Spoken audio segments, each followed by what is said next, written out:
the closing slides are all about looking forward and mapping out a new research agenda for the time to come. But actually, when I looked at last year's looking forward, which were the top 3 points, I realised that in a sense, we haven't done them. You know, we haven't finished them.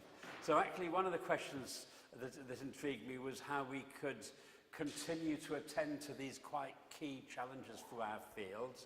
And now, following the theme of engaging with power, we have another thing to take on board, yet another of the multiplicity of agendas that we might want to attend to. And it may be, of course, that we all want to take different things forwards. But I'm hoping to kind of point to things that I think are interesting.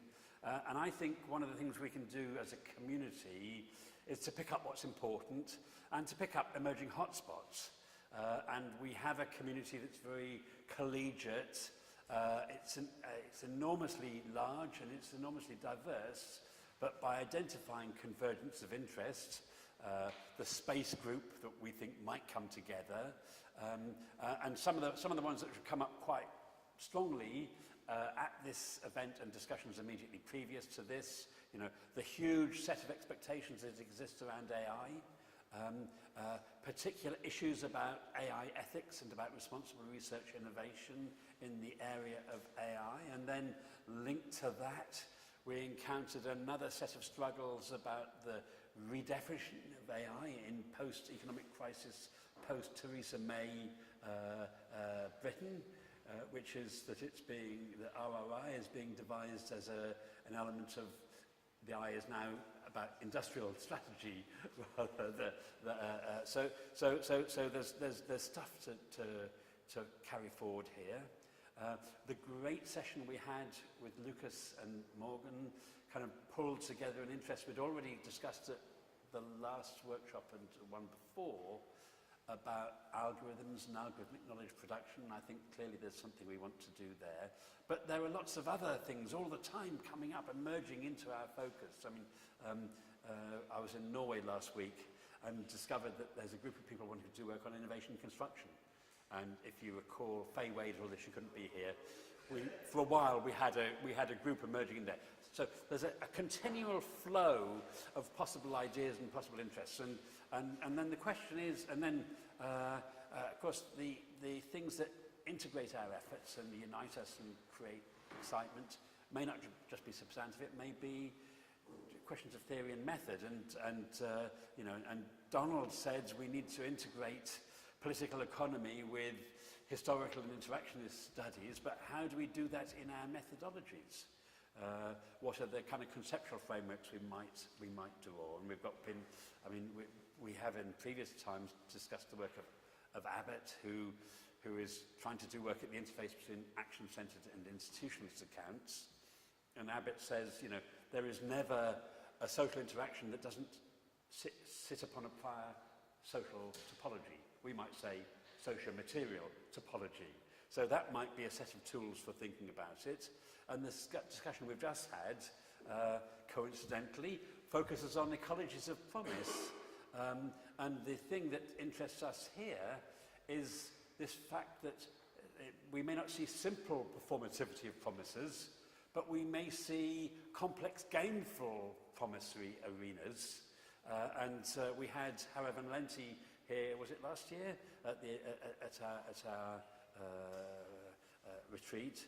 But our work since then has highlighted what happens where there are asymmetries of things being exchanged in promissory games, where not all the players are necessarily aligned around the same set of objectives. And does that give us new ways of understanding why sometimes promissory alignments don't yield the outcomes which seem to be expected?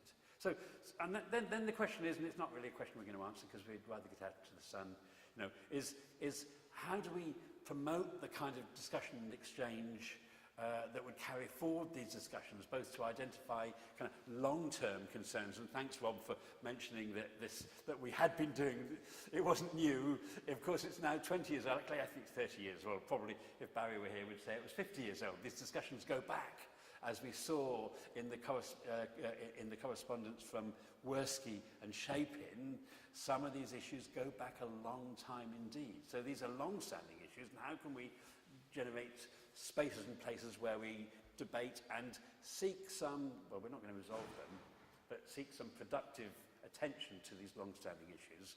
But then the other thing is, you know, as a field, I think we grow strong as a mongrel horde, constantly occupying new territories, continually conceptually innovative. So we need kind of creativity, mutation engines, diversity engines.